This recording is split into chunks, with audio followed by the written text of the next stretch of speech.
स्तोत्र, एक ऐसा स्तोत्र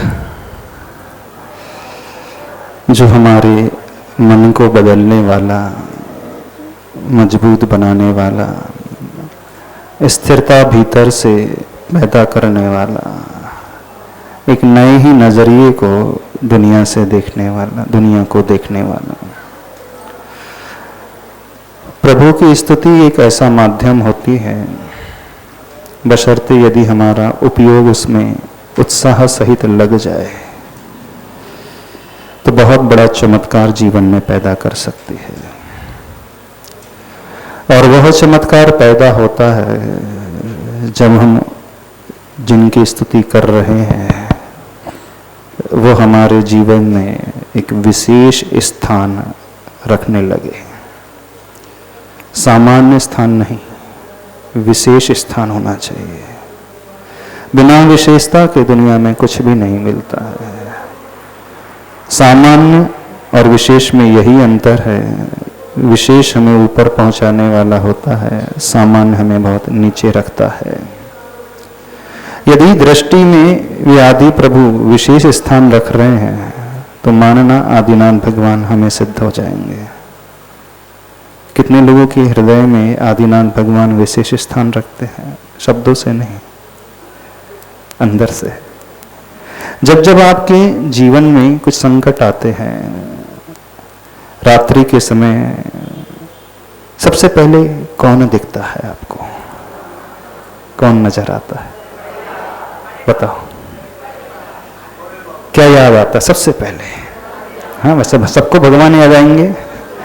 परेशानी तो भगवान आते ही याद है, वैसे तो आते नहीं है। परेशानी में सबको याद आ जाते हैं, लेकिन वह विशेष प्रभु यदि याद आ जाए तो मानना हमारा जुड़ाव उनसे है।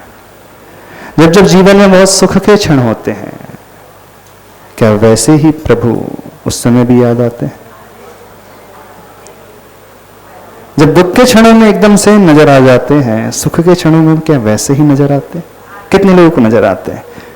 तो बहुत अनुकूलता है जीवन की, सब कुछ अच्छा फर्स्ट क्लास चल रहा है, जिसे कहते हैं राम राज चल रहा है, कोई प्रतिकूलता ही नहीं है, तब आते नहीं आते?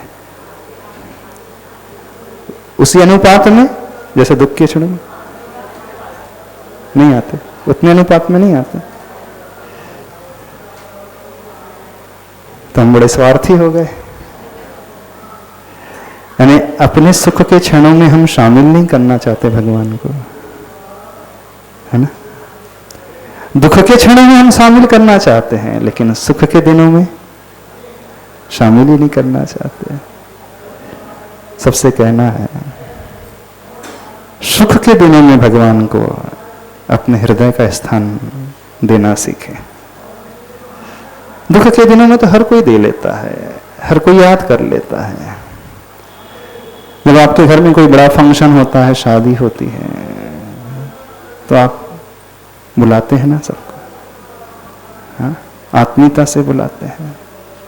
नहीं बुलाते। सबसे ज्यादा किसकी आकांक्षा करते हैं? जो आपका सबसे ज्यादा आत्मीय होता है, प्रिय होता है। तो वह जो प्रिय है उसे आप भूलते नहीं हैं। घर में कोई भी शादी के फंक्शन अथवा कोई भी बर्थडे पार्टी होती है, तो जो आपका सबसे करीबी होता है उसे आप याद करते हैं, हर काम में सम्मिलित करते हैं, छोटे से लेकर बड़े काम में उसको साथ लेकर के चलते हैं। ऐसे ही होता है ना? एक आधे व्यक्ति हर एक के जीवन में होते हैं जो प्रिय होते हैं। व्यक्ति अपनी हर बात उनसे शेयर करता है, वो कुछ भी नहीं छिपाता उनसे, सब कुछ बता देता है, अच्छे क्षणों को, बुरे क्षणों को, दुख के सुख के क्षणों को। तो क्या आदिनाथ भगवान आपके जीवन में उस लेवल पर है जब सब बात आप उनसे शेयर कर सको? कितने लोगों के? देखो, रहस्य की बात पकड़ना सीखो। कल कुछ लोग कह रहे थे, महाराज जी शुरू तो करो, आप उच्चारण नहीं शुरू कर रहे। भक्तामर स्तुति तो पढ़ाओ तो सही, तो उच्चारण कर दे हम। देखो, हम वह बात बताने की कोशिश कर रहे हैं, शायद कोई ना बता पाए आपको, अथवा बताएगा भी नहीं। इस कारण नहीं कि उन्हें आता नहीं, आता तो सबको है, ज्ञान तो सबको है, लेकिन उस ओर ध्यान प्राय नहीं जा पाता है। और सबको इतना समय भी नहीं हो पाता है, कम समय में बहुत कुछ करना होता है। लेकिन हमारी समस्या है, हम जब तक जड़ तक ना पहुंच जाए हम पूरा नहीं कर पाते। एक हमारे साथ प्रॉब्लम है बिल्कुल, क्योंकि वही जड़ सबसे महत्वपूर्ण होती है। और जड़ में भी कीड़ा लगा रहे, आप कितना भी पानी सींचो, पेड़ को खाद दो, देखभाल करो, सारी मेहनत व्यर्थ चली जाती है।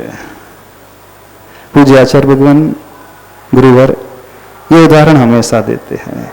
यदि हम वृक्ष को बढ़ाना चाहते हैं, ऊपर ले जाना चाहते हैं, बहुत अच्छी है बात है, हम पानी दें, खाद दें, सींचें, ध्यान रखें, लेकिन उससे भी और अच्छी बात है हम भीतर भी तो देखें वह क्यों नहीं बढ़ पा रहा है।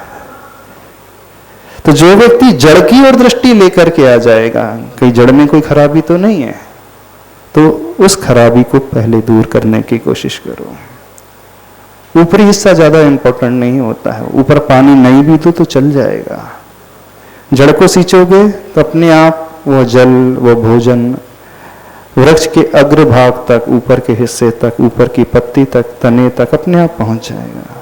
लेकिन हम सब की गलती यही रहती है, हम सिर्फ ऊपर को देखते हैं, भीतर को नहीं देखते हैं, है ना? नहीं, ये गलती। कितने लोगों ने अपने जड़ के कीड़े को देखा है?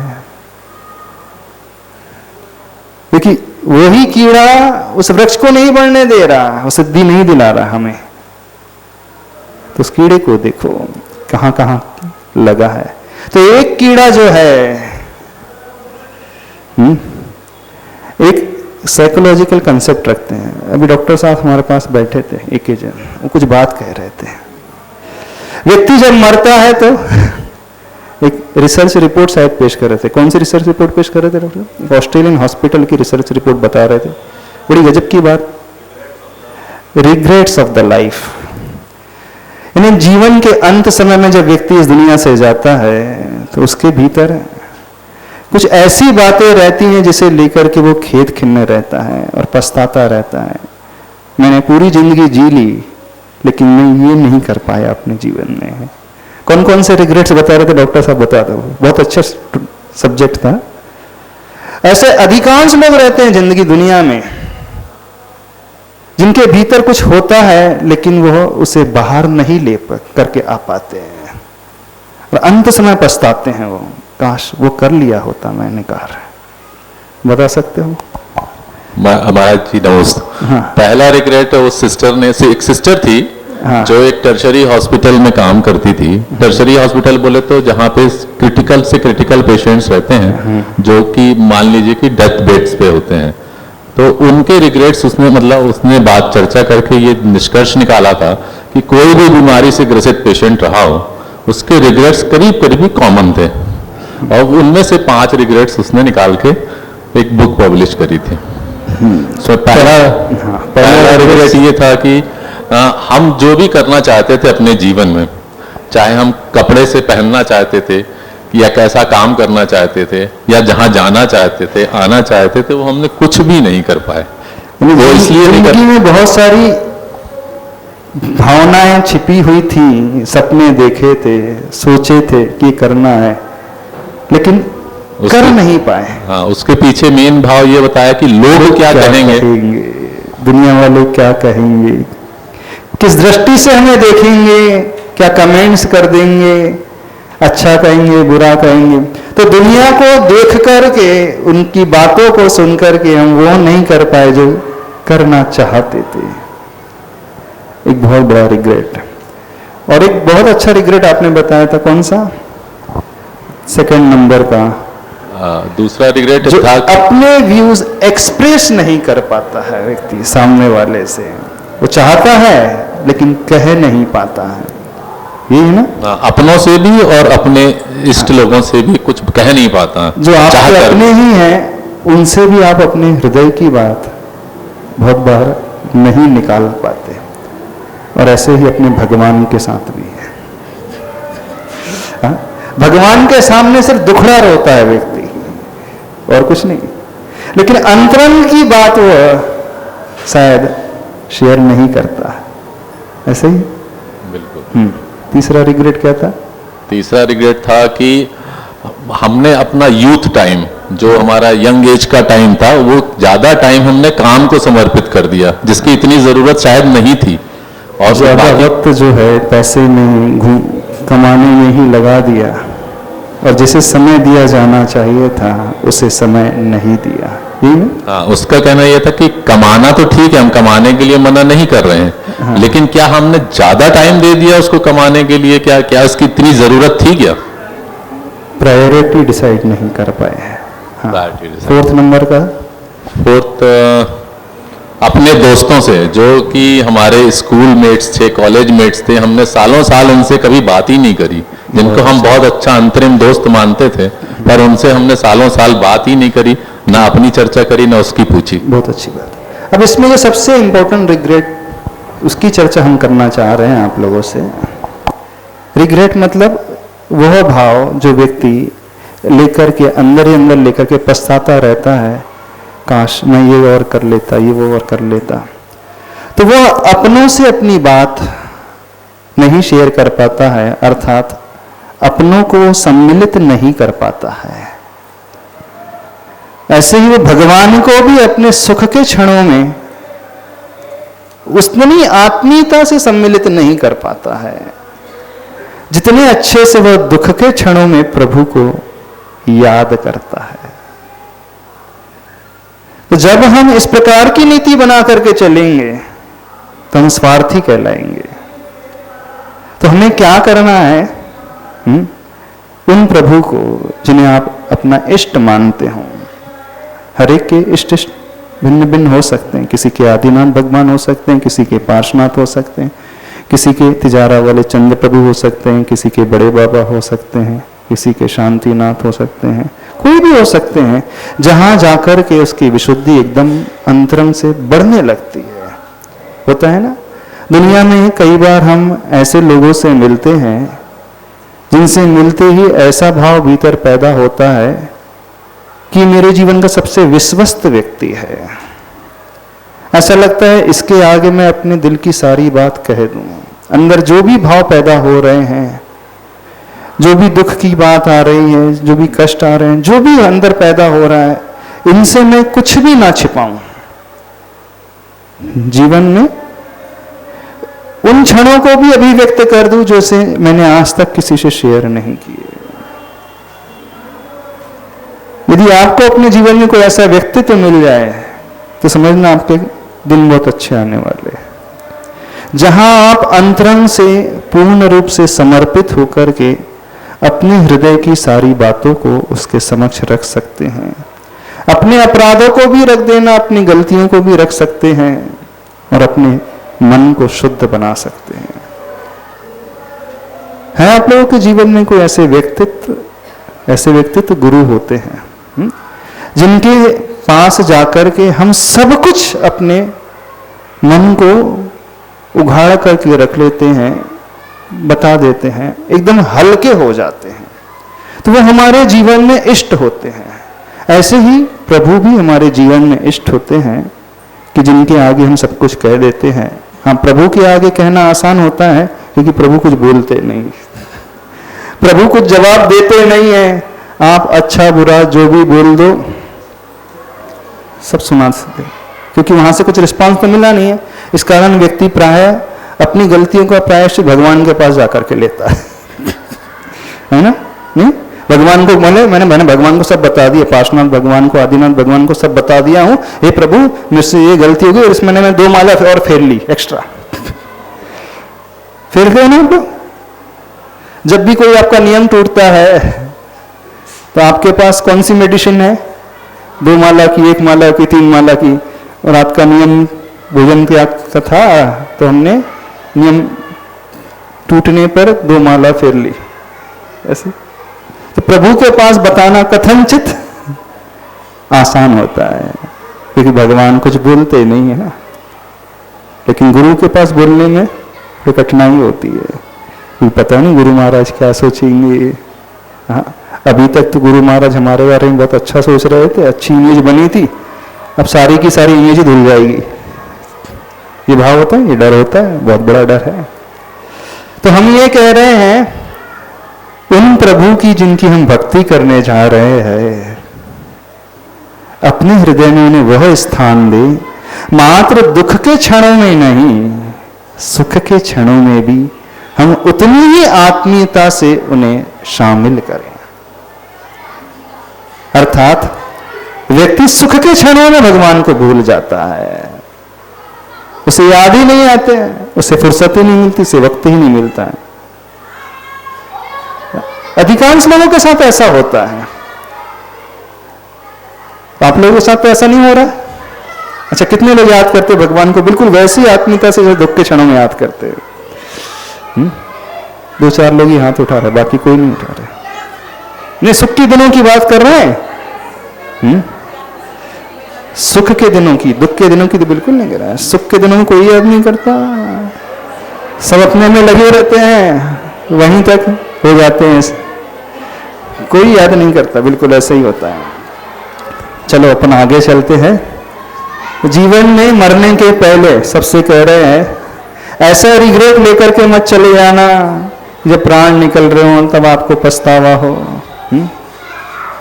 जब सांसें अंतिम दौर में चल रही हो तब आप कुछ कहो, तो बेहतर यही होगा अभी सांसें अच्छी से चल रही हैं तो प्रभु को, अपने इष्ट प्रभु को आत्मीयता से स्वीकारना सीखे, आत्मीयता देना सीखे, तब वह हमारा बहुमान का भाव भीतर से उन प्रभु के प्रति प्रकट होगा।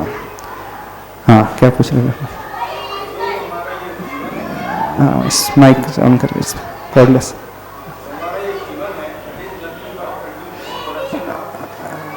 आवाज नहीं आ रही है। Continuous production of thoughts. हाँ, हमारे माइंड में हर पल थॉट्स जनरेट होते रहते हैं। हाँ, approximately 60,000 thoughts are produce per day. ठीक है। और हमारी बॉडी की टोटल एनर्जी का एक मेजर पोर्शन वो थॉट्स को जनरेट करने में खर्च हो जाता है। ठीक है। गुरुदेव, ये जो थॉट, जैसे अभी मैं खड़ा हुआ हूँ तो मेरे बॉडी से 2 टाइप के वेव्स निकल रही हैं। पहले तो थॉट्स की वेव्स निकल रही हैं, ठीक है। और दूसरा हीट वेव्स निकल रही है जिनको अपन इंफ्रारेड वेव्स बोलते हैं। हाँ। ये 2 वेव्स हमेशा कंटिन्यूसली जितने भी लोग बैठे सबकी बॉडी से रेडिएट हो रही हैं। तो ये तो हीट वेव्स एक इलेक्ट्रोमैग्नेटिक वेव्स होती हैं। तो जो हमारे थॉट्स की वेव्स होती हैं वो उनको हम किस कैटेगरी में रखेंगे, मतलब कैसे क्लासिफाई करेंगे? थॉट की वेव जो हमारा मन है, कहने का मतलब मन में हमेशा कुछ ना कुछ विचार पैदा होते ही रहते हैं, अशुभ अथवा शुभ, और प्राय अशुभ ही ज्यादा पैदा होते हैं, शुभ कम होते हैं।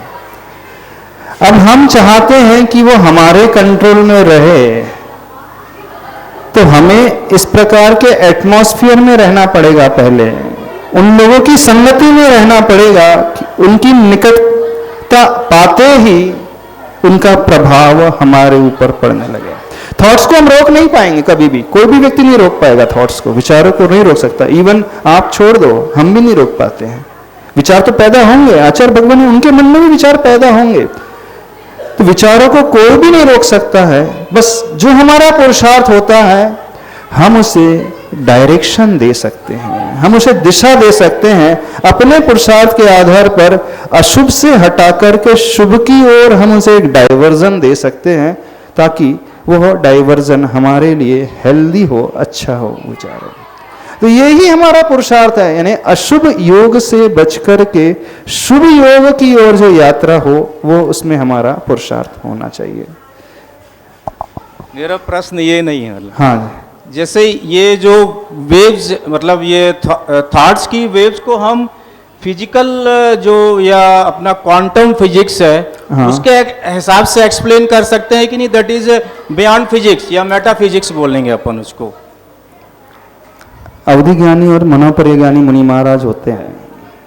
मनोपरिज्ञानी मुनि महाराज जो हमारे मन के विचारों को जान लेते हैं, अच्छे विचार, बुरे विचार, कुटिल विचार, सरलता से उठने वाला।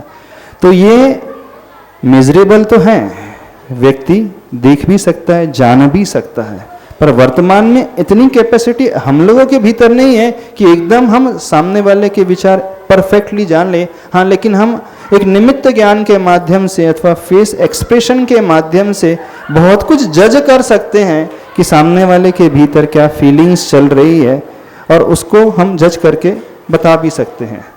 तो ये दूसरा फील्ड हो जाएगा बेसिकली।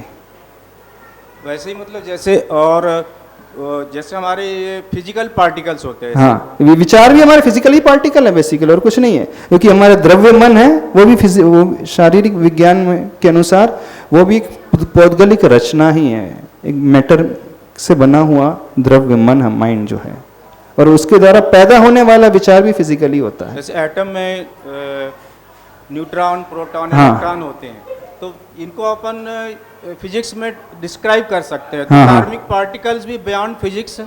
नहीं, कार्मिक पार्टिकल बियॉन्ड फिजिक्स नहीं है, लेकिन अभी का साइंस इतना डेवलप नहीं है कि कार्मिक पार्टिकल्स को पकड़ सके, वो सूक्ष्म है, वो वीतराग विज्ञान में तो आ जाएंगे। ठीक है, अब अपन चलते हैं। यहाँ पे 8 अंगों का वर्णन चल रहा था, शब्दाचार, अर्थाचार, उभयाचार, कालाचार और बहुमानाचार हो गया था, विनयाचार चल रहा था। विनय का अर्थ क्या होता है? सबसे महत्वपूर्ण, एक और महत्वपूर्ण अंग है। वैसे प्रत्येक अंग अपने आप में महत्वपूर्ण है। सही उच्चारण, प्रॉपर प्रोनाउंसिएशन, सही इंटरप्रिटेशन, प्रॉपर भाव, दोनों ही काल के अनुसार। उस दिन हमने देखा था बहुमान भीतर से, आत्मीयता प्रभु के प्रति। तो बहुमान के अंग में वह एक बात और भी ऐड हो जाएगी कि हम दुख के साथ साथ सुख के क्षणों में भी प्रभु को वैसा ही स्थान दें। अब रही बात विनयाचार, यानी जिससे हम पढ़ रहे हैं उसके प्रति हमारी विनय कितनी है, जिससे हम सीख रहे हैं उनके प्रति हमारी अंतरंग विनय कितनी है, जो हमारे लिए माध्यम बन रहे हैं, जिनकी हम भक्ति कर रहे हैं प्रभु की, उनके प्रति हमारी विनय कितनी है। जिस जिनवाणी का उपयोग करते हुए हम पढ़ रहे हैं, सपोज ये भक्तामृत का अनुष्ठान, ये शास्त्र है, द्रव्य श्रुत है, इसमें इसके प्रति हमारी विनय कितनी है। जिस पर रख कर के आप शास्त्र पढ़ रहे हैं उसके प्रति आपकी विनय कितनी है। जिस पेन से आप लिख रहे हैं, जो हम बोल रहे हैं, उस पेन को आप कैसे ट्रीट करते हो? जड़ है, पुद्गल है, मालूम है हमें, पेन पेंसिल की कोई वैल्यू नहीं होती है, लेकिन वह पेन भी आपके लिए हेल्पफुल है कि नहीं? हाँ, यदि वो पेन नहीं हो तो आप शब्द नहीं लिख सकते। अभी तक विनय के माध्यम से क्या समझा जाता है आप लोगों की दृष्टि में? हाँ, जिनवाणी के प्रति विनय रखना चाहिए, इससे ज्यादा कोई कुछ नहीं करता, और वो विनय भी सही नहीं करता। जिनवाणी के प्रति विनय सही रहती है आपकी, जिसमें भक्तामृत स्तोत्र लिखा है। कई लोग बगल में दबा करके चलते हैं, हमने देखा है, कई महिलाओं को भी पुरुषों को भी। जब आप क्लास में आते हैं ना, कॉपी लेकर के आते हो अथवा जिनवाणी लेकर के आ रहे हो, जो भी लेकर के आ रहे हो, अब आपके मन में प्रश्न उठ सकता है, ये कॉपी थोड़ी जिनवाणी है, जो डायरी में जो आप लिख रहे हैं, नोट डाउन कर रहे हैं, वो जिनवाणी है क्या? वो तो कॉपी है, नोटबुक है, और नोटबुक को कहाँ दबाते हो? बगल में नहीं। तो महिलाएं बोलेंगी हम नहीं दबाते हैं, वो आपके हैंडबैग में लेकर के आते हैं, है ना? हैंडबैग में लेके आते हैं ना, कितने लोग हैंडबैग में लेके आते हैं कॉपी है तो जिनवाणी। अच्छा, वो कैसे पकड़े रहते हैं? हाँ, हाथ फ्री हैंड होता है कि नहीं? ये है, सपोज ये हैंडबैग में रखी है, तो ये हाथ में जो बैग होता है, हाथ तो नीचे रहता है लटका, कि हैंडबैग ऐसा रहता है? याद करो, अच्छे से याद करो, आप लोग कैसे लाते हैं? हाँ जिस हैंडबैग में लेकर के आ रहा हूं जिनवाणी, अच्छा, अब मान लीजिए जिनवाणी नहीं, हमारी जिनवाणी तो ये मिल जाती है, हम क्या लेकर के आते हैं? एक नोटबुक लेकर के आ रहे हैं। अच्छा, वो नोटबुक जिस बैग में है, वो बैग कैसा रहता है? लटका रहता है ना? रहता है, नाभि से नीचे आ गया ना? हमारा विनय पूरा नहीं रहा। क्यों? आप कहोगे तो कागज है महाराज जी, थोड़ी जिनवाणी है। वो हमारे लिए मीडियम है सीखने के लिए। आपने एक शब्द भी तो लिखा हुआ कुछ, भक्तामर नाम तो लिखा हुआ उसमें? नहीं लिखा होगा। लिखा ना भक्तामर स्तोत्र लिख लिया आपकी डायरी में? लिख लिया, सबने लिख लिया। भक्तामर स्तोत्र लिखते ही अब वो डायरी नहीं रही, क्या हो गई? जिनवाणी हो गई। कि जब पूरा भक्तामर स्तोत्र होगा तब वो जिनवाणी कहलाएगी।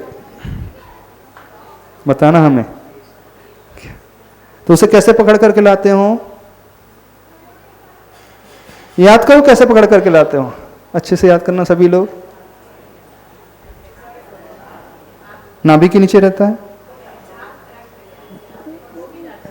हो जाता है, कई बार हो जाता है। जिस पेन से आप लिख रहे हो, भले वो 2 रुपए 5 रुपए का हो, उसकी केयर कैसे करते हो? एक बहुत अच्छा संस्मरण आपको सुनाते हैं। जितने भी स्टूडेंट्स होते हैं विद्यार्थी जीवन में, जिस क्लास को वो पास कर लेते हैं, पूज्य सुधा सागर जी ने सुनाया था, बड़ी गजब की चीज है, सुनना ध्यान से, बहुत रहस्य छिपा हुआ है। 8th क्लास की एग्जाम दी, फाइनल एग्जाम हुई, वो बैग जिसमें सारी बुक्स थी, नोटबुक्स थी, अब पेपर हो गए पूरे। पेपर होने के बाद उस बैग को कहाँ रखता है वो बच्चा? आपके बच्चे क्या कर रहे, कहाँ फेंकते हैं? बिस्तर पे फेंक देंगे, कहीं फेंक देंगे। और उसके बाद एक रिजल्ट आने के बाद उसे कभी उठा करके देखते हैं? नहीं उठा करके देखते। क्यों? मेरा पर्पस सॉल्व हो गया, पढ़ाई हो गई साल में, एग्जाम हो गई, रिजल्ट आ गया, अब तो फेंक दिया। ऐसे पटकता है वो। कभी उसको उसकी विद्या का फल नहीं मिलेगा, क्योंकि वह भाव ही नहीं है। फीलिंग ऑफ ग्रेटिट्यूड, ग्रेटिट्यूड की भावना नहीं है उसके मन में, उस बच्चे के। आपने शास्त्र स्वाध्याय किया, पद्म पुराण ग्रंथ पढ़ लिया, पूरा हो गया, पढ़ने के बाद फेंक देते हो? नहीं फेंकते। जब स्कूल लेवल कॉलेज लेवल में थे, पढ़ाई पूरी हो गई, साल पूरा हो गया, फिर जिनवाणी को जैसे रखते अलमारी में, वैसे ही स्कूल के बैग को, बुक को, नोटबुक को रखते? शायद ही कोई रखता होगा, कोई नहीं रखता ना। नहीं, इस जिनवाणी की नहीं बोल रहा हूं, उस बुक्स को, उस नोटबुक को मैक्सिमम लोग जो है ऐसे फेंक देते हैं, पास हो गए, हमारा हो गया खांस, रद्दी में बेच देते हैं। हाँ, रद्दी में बेच देते हैं। जो रद्दी में बेच रहा है, किसे बेच रहा है? रद्दी में, समझना, उस बुक को बेच रहा है जिस बुक के माध्यम से उसने वो मैथ्स पढ़ी, फिजिक्स पढ़ी, जो भी सब्जेक्ट है उसने पढ़े। अब उसकी कीमत क्या हो गई? रद्दी। बात रद्दी की बात स्कूल की बुक की है ही नहीं। बात जो है अंदर क्या भरा है, अंदर क्या बना, काम निकल के रद्दी हो गई। बस वह विद्या, वह शिक्षा उससे फलेगी नहीं। तो अधिकांश बच्चे भटकते रहते हैं, क्योंकि उन्होंने उसकी विनय नहीं करी। कई लोग बहुत बड़े डिग्री होल्डर हो जाते हैं, उन्हें डिग्री भी मिल जाती है, चाहे वो सीए हो जाए, चाहे वो डॉक्टर हो जाए, इंजीनियर्स हो जाए, अच्छी प्रोफेशनल डिग्री। देखना, कई प्रोफेशनल डिग्री होल्डर भी भटकते से रहते हैं। लाइफ में उन्हें वो सक्सेस नहीं मिलती जितनी मिलना चाहिए। क्यों? क्योंकि वो ग्रेटिट्यूड की फीलिंग उनके भीतर आती ही नहीं। ग्रेटिट्यूड मतलब वो आभार की भावना, वो विनय का भाव। इसके माध्यम से मैंने जीवन में सीखा है, इसके माध्यम से मैंने ज्ञान प्राप्त किया है, इसके माध्यम से मेरा ज्ञान इतना विकसित हो गया है, मुझे डिग्री मिल गई है। तो वो विनय का भाव नहीं है। और जब तक वो विनय का भाव नहीं आएगा, दुनिया भी हमें कुछ नहीं देगी। तो आप बताओ, आप जिसे पढ़ रहे हो उसके प्रति विनय का भाव कितना है? है? कितना है विनय का भाव? भक्तामर स्तोत्र महाराज जी, वो स्तोत्र उसके प्रति तो हाथ जुड़ जाता है, लेकिन जिनवाणी के प्रति है?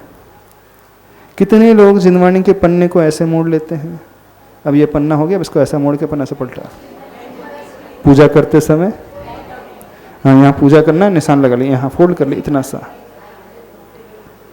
कर लेते ना जिनवानी में।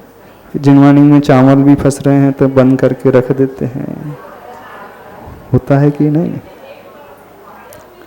अच्छा, एक बार पायल मिली थी जिनवानी के अंदर। प्रश्न पायल लौंग चावल के दाने का नहीं है। अच्छा, इतने मोटे उसमें बुक मार्कर लगे, छेपे लगे रहते हैं कि शास्त्री 2 भागों में हो जाता है। शांति विधान की पुस्तक बीच जिनवानी में रख दी है, हाँ हमारा छेपा हो गया काम। क्या मतलब हुआ इसका? क्या आपको लगता है ज्ञान आ जाएगा? क्या आपको लगता है भक्तामृत स्तोत्र आपको सिद्ध हो जाएगा? क्या आपको लगता है भक्तामृत स्तोत्र आपके जीवन में काम आ जाएगा? जिसमें जो डायरी में आपने लिखा है, उस डायरी की कदर कैसे करते हो? जिनवानी तो ठीक है, समझ में आ गई। अब इस डायरी की कदर कैसे करोगे? ध्यान से बताना। चूंकि वो जिनवानी थी, इस कारण उसकी कदर, उसकी विनय तो हो रही है। जिसमें लिखा है, 1 पन्ना लिखा है, उसकी वैल्यूएशन कैसी होगी, उसका विनय कैसे होगा? खड़े होकर के बोलना। बहुत सारे लोग देखना अपने पैर पे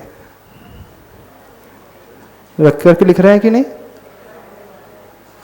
आपको हमारी टेबल की कमी है, प्रश्न टेबल की है का नहीं है, भाव हम बता रहे हैं। अंतर समझना, कहाँ हमारी कमी रह रही है। वो विनय मन से है, वचन से है, काय से है, मन के भावों से है, शास्त्र के प्रति, गुरु के प्रति, प्रभु के प्रति, तीनों के प्रति। जिनसे हमने एक शब्द भी सीखा है उनके प्रति। हो सकता है वो आपका साधर्मी हो सकता है आपसे छोटा भी हो। कई बार होता है छोटे हमें सिखा जाते हैं, नॉलेजेबल होते हैं, सिखा जाते हैं कि नहीं? उनसे कैसे ट्रीट करते हैं? बड़ी छोटी सी बात है पर बड़ी चोटी की बात है, बड़ी गहरी बात है। तो बताइए कितने लोग विनय का पालन करते हैं, विनयाचार अंग का। विनय हर जगह आएगी, खासकर जब ज्ञान प्राप्त करना है। और ज्ञान से हमारा अभिप्राय बौद्धिक ज्ञान बिल्कुल नहीं है, इस बात को लेकर के चलना, क्योंकि उसका नाम ज्ञान होता ही नहीं। मेमोरी में फीड हो जाना, कंठस्थ हो जाना, याद हो जाना भक्तामृत स्तोत्र, इसका नाम ज्ञान नहीं। ज्ञान तो वो होता है बिना याद हुए भी कार्यकारी हो जाता है। शिवभूति मुनि महाराज को सिद्धि हो गई थी कि नहीं? नमोकार मंत्र याद नहीं था, फिर भी हो गई थी सिद्धि। तो आप लोग भक्तामृत स्तोत्र से क्या समझोगे? हाँ महाराज जी हमें याद हो गया है, और अगली स्टेप प्रत्येक श्लोक का अर्थ भी समझ में आ गया।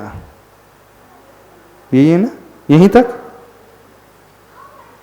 अभी तक की जो सीढ़ी थी कंठस्थ करने पढ़ने की पहली सीढ़ी थी, हमें पढ़ना नहीं आता था, हमें पढ़ना आ गया। फिर पढ़ने के पश्चात हमें याद भी हो गया। जो उससे और आगे बढ़ जाएगा, याद ही नहीं हुआ, हर श्लोक का अर्थ भी समझ में आ रहा है। अब हमें आ रहा है ना? तो क्या सिद्धि हो जाएगी अर्थ समझने मात्र से? दुनिया में बहुत सारे ऐसे होते हैं लोग जो बहुत अच्छे से अर्थ तक पहुंच जाते हैं। किसी भी स्कॉलर्स को लेकर के आओ, वो बहुत अच्छे से पढ़ लेगा, अर्थ भी निकाल लेगा,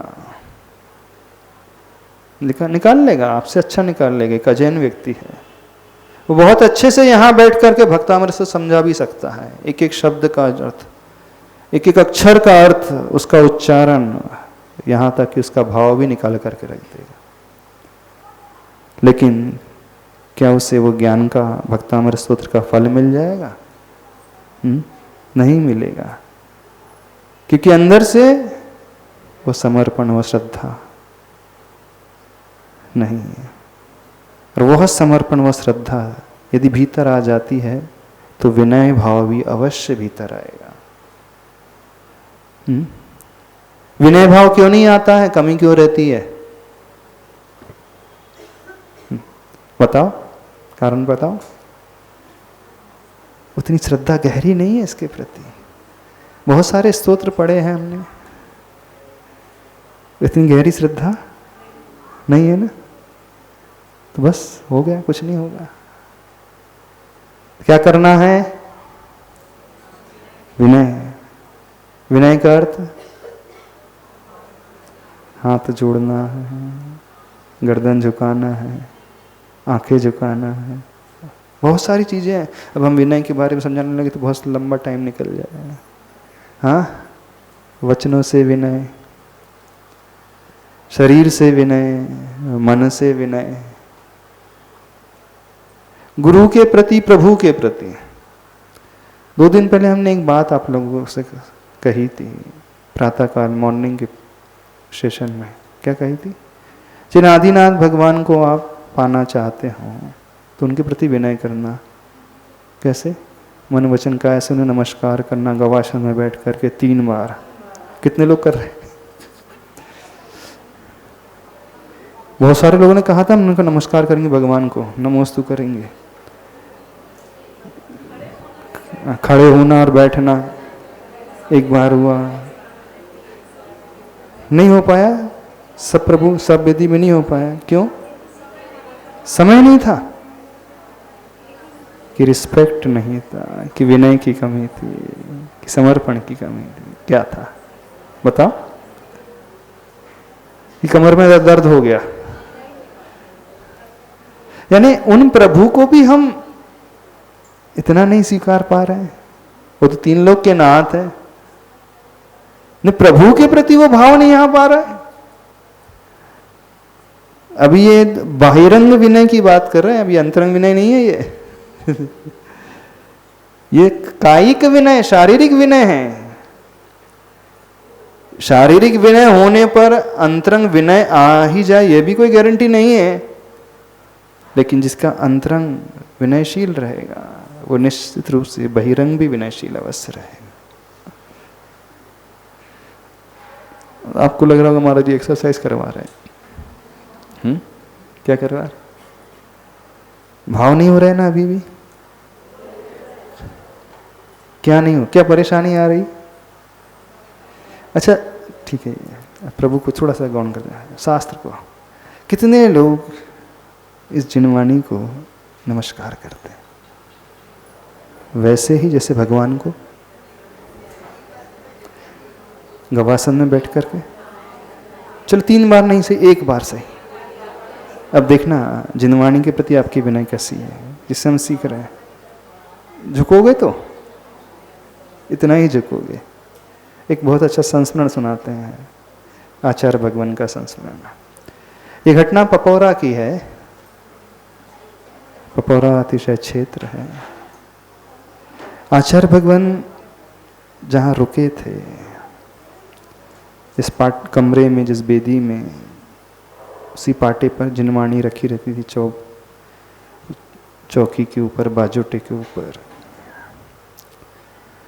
आचार्य भगवान वहाँ से उठ करके अन्य कार्यों के लिए, शुद्धि आदि के लिए जहाँ से निकलते थे, तो अन्य मुनि महाराज के भी पाटे रहते थे,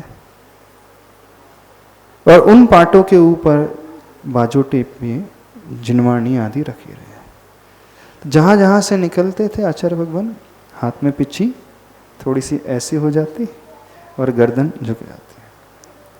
क्यों? अब वह जिनवाणी उनके बाजोटे पर नहीं रखी थी, वह जिनवाणी कहाँ रखी थी? दूसरे मुनि महाराज के बाजोटे के ऊपर रखी थी। तो जहां जहां से जाते थे आचार्य भगवान, पिछी ऊपर उठ जाती थी, गर्दन ऐसे झुक जाती थी। समझ में आ रही है बात? जब लोगों ने देखा तब पता चला कहाँ इतने महान गुरु, और उस जिनवाणी को इतने अच्छे से झुक कर के, चाहते तो वैसे निकल सकते थे, क्या बात थी? क्योंकि जिन जिनवाणी को हम पढ़ रहे हैं उसके प्रति तो हमारी भी नहीं रहेगी। अब सारी पुस्तकें रखी हैं, सबके टेबल पे रखी है, तो एक विचार है कि हम कहाँ तक झुकें, जैसे आपके मन में आता है ना, महाराज इतनी सारी पुस्तकें हैं, इतने सारे शास्त्र हैं, तो हम क्या दिन भर झुकते ही रहेंगे क्या, यही करते रहे? आपकी बुद्धि क्या कहेगी? क्या कहेगी आपकी बुद्धि? हम यही करते रहे, बस बुद्धि में भाव आया, सब खत्म, सब समाप्त। क्यों आचार्य भगवान को विद्या सिद्ध हो गई जानते हो? गुरु का प्रवास, गुरु का सानिध्य अल्पकाल के लिए, ज्यादा नहीं मिला, 4 वर्ष।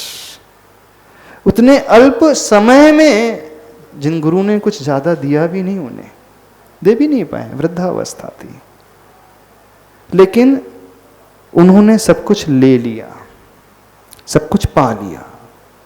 किस आधार से पा लिया? हाँ, शास्त्र हमें देता नहीं है, शास्त्र से लेना पड़ता है। जिनवाणी हमें सिखाती नहीं है, जिनवाणी से सीखना होता है। गुरु हमें देते नहीं है, गुरु से ग्रहण करना पड़ता है। इस बात को समझे हम। इसमें जिनवाणी तो वही है, शास्त्र वही है, लेकिन हम उसमें से कितना ले सकते हैं, ये हमारे विनय पर आधारित है। तो आचार्य भगवान की विनय की भावना उस जिनवाणी के प्रति, शास्त्र के प्रति, और उसी का परिणाम अल्प पुरुषार्थ होने पर भी सब कुछ उन्होंने पा लिया। प्रज्ञा श्रवण मुनिराज जो होते हैं ना, एक रिद्धि होती है, नमो पन्न समणाणम, अथवा प्रज्ञा श्रवण मुनिराज, ओम रीम प्रज्ञा श्रवण बुद्धि रिद्धि। अब इस भक्तामृत को जब अपन पढ़ेंगे तो प्रत्येक श्लोक के पश्चात एक रिद्धि मंत्र भी आता है। आता हम सोच रहे हैं भक्तामृत नहीं पढ़ाना है आपको, उसके बाद आने वाली रिद्धि का भाव भी आपको बताना है, वो रिद्धि कैसे प्राप्त होती है ये भी बताना है।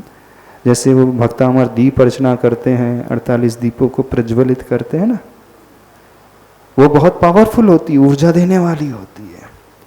श्लोक तो यही 48 ही है, लेकिन हर श्लोक के बाद एक एक रिद्धि है, और वो रिद्धि बहुत मंत्रित शक्तिशाली होती है। तो वो रिद्धि बहुत कुछ देने वाली होती है। तो एक रिद्धि का वर्णन आएगा, प्रज्ञा श्रवण बुद्धि रिद्धि, मुनीश्वरेभ्यो नमो नमः, अथवा उसे प्राकृत में कहते हैं नमो पन्न समणाणम। वो प्रज्ञा श्रवण रिद्धि कैसे प्रकट हो जाती है? पढ़ने से नहीं आती है, सुनो ध्यान से, उच्चारण से नहीं आती है, वो ज्ञानावर्णी कर्म के क्षयोपशम से आती है। और वो ज्ञानावर्णी कर्म का क्षयोपशम हमारे भीतर प्रकट होता है उस विनय की भावना से, जैसे आचार्य भगवान को प्रकट हो गई। वो रिद्धि पंचम काल में रिद्धि नहीं होती है, लेकिन उसका भाव पूरा का पूरा उनके भीतर उतर करके आ गया। इसीलिए बिना पढ़े ही सब कुछ उन्होंने ग्रास्प कर लिया। वो सूत्र पढ़ते हैं और सूत्र का रहस्य अपने आप खुलते चले जाता है, बिना पुरुषार्थ के, बिना ज्यादा चिंतन के, अपने आप ही ऐसा लगता है कि सूत्र स्वयं ही बता रहा है कि मेरे भीतर क्या क्या छिपा हुआ है। तो आप चाहते हो ये भक्तामृत स्तोत्र की रिद्धि आपके जीवन में कार्यकारी हो जाए? हाँ, आप चाहते हो भक्तामृत स्तोत्र आपके जीवन में कार्यकारी हो जाए? तो बुद्धि से नहीं होगा, बुद्धि से तो पढ़ भी लोगो, किसी की तीक्ष्ण बुद्धि होगी वो जल्दी याद भी कर लेगा, उससे नहीं होगा। होगा कैसे? वो विनय का भाव, विनयाचार अंग, और जिसे ये भीतर विनय आ जाती है वह जीवन के अंत समय तक ये काम में आता है। कई बार ऐसा होता है हमें याद बहुत जल्दी हो जाता है, लेकिन जब आवश्यकता होती है उस समय भूल जाते हैं। जैसे कुछ विद्यार्थी होते हैं, एग्जाम के पहले तक तो सब याद होता है, लेकिन पेपर हाथ में आते ही सब गायब हो जाता है। जो प्रश्न आ रहा है, क्वेश्चन आ रहा है, पता था हमने पढ़ा सवेरे, लेकिन उस समय वो क्लिक ही नहीं करता। जितने भी कॉम्पिटिटिव एग्जाम्स होती है ना, उतने सारे MCQs आते हैं, पता है ये कुछ तो भी, पर उस समय एट दैट मोमेंट वो क्लिक ही नहीं करता। क्यों क्लिक नहीं करता? जिस समय आवश्यकता उस समय वो याद नहीं आ रहा। क्यों? क्योंकि विनय का अभाव। तो ज्ञान वह कार्यकारी है, विद्या वह कार्यकारी है जब आवश्यकता हो वो उस समय याद आ जाए। और ऐसे लोगों को ही जीवन के अंत में वह नमोकार मंत्र भी, वह स्तोत्र के श्लोक भी याद आते हैं। नहीं तो कई लोग ऐसे होते हैं जो हमेशा पाठ करते हैं लेकिन अंत समय में भूल जाते हैं। जब शरीर में प्रतिकूलता आती है ना, उनसे कहो भगवान का नाम लो, बोले भगवान का नाम तो याद नहीं आएगा। हाँ, भगवान दास से पैसे लेना है ये याद आ जाएगा उससे वसूली करना है ये याद आ जाएगा। बोले भगवान का नाम लो, आदिनाथ भगवान का, नहीं वो याद नहीं आ रहा है। बोले स्तोत्र, बोले तुम तो रोज भक्तामर का पाठ करते थे, पढ़ो भक्तामर, उस समय याद ही नहीं आता। भक्तामर तो छोड़ो, नमोकार मंत्र याद नहीं आता उस समय। कई लोग ऐसे होते हैं जो जीवन भर स्वाध्याय करते हैं, पढ़ते हैं, संलिखना के समय वो गायब हो जाता है। यानी जब सबसे ज्यादा जीवन में सबसे ज्यादा आवश्यकता कब होती है? अंतिम समय में। वो मंत्र याद आ जाए, वो स्तोत्र याद आ जाए, वो श्लोक याद आ जाए। जैसे आप गाड़ी चला रहे हो और जब देख रहे हैं सामने कोई आ रहा है, उसी समय ब्रेक फेल हो जाए, क्या मतलब है? जब ब्रेक की आवश्यकता थी उसी समय वो फेल हो गया। तो उस समय जब मंत्र की आवश्यकता थी उसी समय वो निकल गया, स्किप हो गया, याद ही नहीं आया। वो क्यों होता है? विनय के अभाव में। इस कारण विनय को सबसे बड़ा टूल बताया है फल की सिद्धि के लिए। इवन मुनि महाराज जी के लिए कहा है विनयो मोक्षद द्वारम, विनय को मोक्ष का साक्षात द्वार कहा है, दरवाजा कहा है, एंट्री गेट कहा है। यदि एंट्री लेना है मोक्ष के महल में तो किसे एंट्री मिलेगी? एंट्री पास कौन सा है? ये एंट्री पास है विनय गुण। तो यदि हमें भक्तांबर रूपी महल में एंटर करना है, अपने जीवन में उसे उपयोग में लाना है, तो यह विनयाचार अंग जो है ना, जीवन में लेकर के आओ। आ जाएगा? नहीं आएगा। किसके प्रति? मात चिन्हवाणी नहीं, जिस डायरी में लिख रहे हैं वो। अब आप उस पेन को कैसे फेंकते? पेन को तो ऐसे फेंक ही देते होंगे ना, क्यों? महाराज जी पेन तो पेन है, पेन तो पेन ही है। नहीं नहीं, उसको कैसे ट्रीट करते हो पेन को? ये चटकाते रहते होंगे, ऐसे ऐसे घुमाते रहते होंगे, ऐसे रख देते होंगे। क्या ये उपयोगी नहीं थी पेंसिल? लिखने में उपयोगी थी ना, रखने में कोई परेशानी नहीं है, लेकिन आपका भाव इसके प्रति कैसा हुआ? यानी ये भाव भी नहीं आया कि इसने हमारे लिए हेल्प की। Lack of gratitude feeling. तो ग्रेटिट्यूड की भावना विनय से प्रकट होती है, आभार की भावना विनयशील व्यक्ति के भीतर ही प्रकट होती है। और एक बहुत बड़ा कंसेप्ट है फीलिंग ऑफ ग्रेटिट्यूड का, जो दुनिया में बहुत कुछ दिलाने वाला होता है। आभार प्रदर्शन की भावना है, जिसे आप कहते हैं ना थैंक्स। कोई मदद करता है तो आप थैंक्स कह देते हैं। थैंक्स का अर्थ क्या है? आप धन्यवाद से भरे हुए उस व्यक्ति के प्रति, इसने मेरी हेल्प की।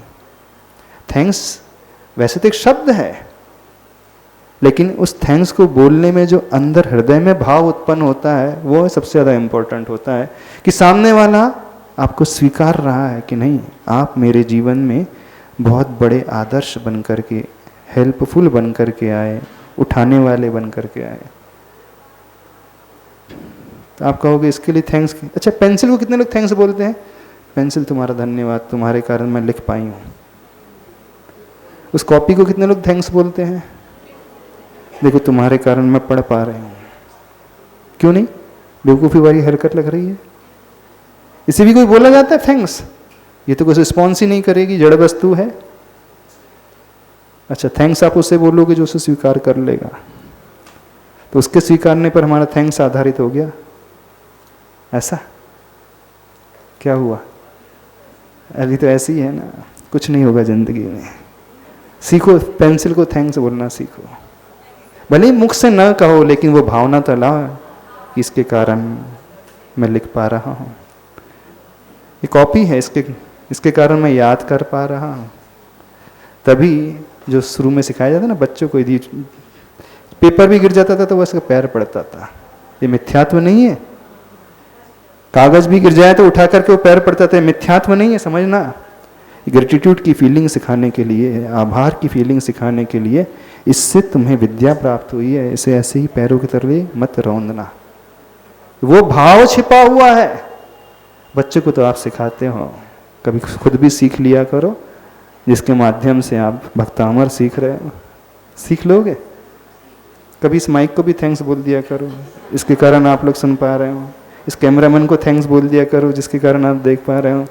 उस जड़ वस्तु को थैंक्स बोल दिया करो, जिसके कारण, हाँ आचार्य भगवान को, अरे उनको तो बोल दोगे गुरुदेव को, लेकिन छोटी छोटी बातों में व्यक्ति रह जाता है। तो विनय की भावना मतलब ग्रेटिट्यूड की भावना, बस उसी से कल्याण होता है। समय हो गया, वैसे हो गया ना, इतना ही रखें, फिर नेक्स्ट क्लास भी है ना, रात शाम को मुख माटी भी पढ़ाना है हमको। हाँ, तो कैसे प्राप्त होगा आपको वो सार? समझ में आ रहा है? नहीं समझ में आ रहा है? विनय की भावना से आ जाएगा ना, विनय की भावना। कहो इस पेंसिल को कहो, जिस चश्मे इसको लगा करके आप पढ़ रहे हैं, कभी उस चश्मे को भी थैंक्स बोल दिया करो। बिल्कुल मदद कर रहा है कि नहीं, उसके बिना आप देख नहीं सकते हैं, चश्मे के बिना। हाँ, जिस कॉपी में, जिस टेबल में, भले ही वो टेबल आपको रिस्पॉन्स ना करे, कुछ भी ना कहे आपको बदले में कहना तो सीखो। वो हेल्पफुल है कि नहीं? उसने जिनवाणी ऊपर रखने के लिए स्थान दिया, विनय करने के लिए माध्यम बना। जिस चटाई पर आप बैठे हो ना, नहीं बैठे, उसने आपको आधार दिया कि नहीं दिया ना आधार, तो उसके लिए धन्यवाद बोलना, थैंक्स टू यू।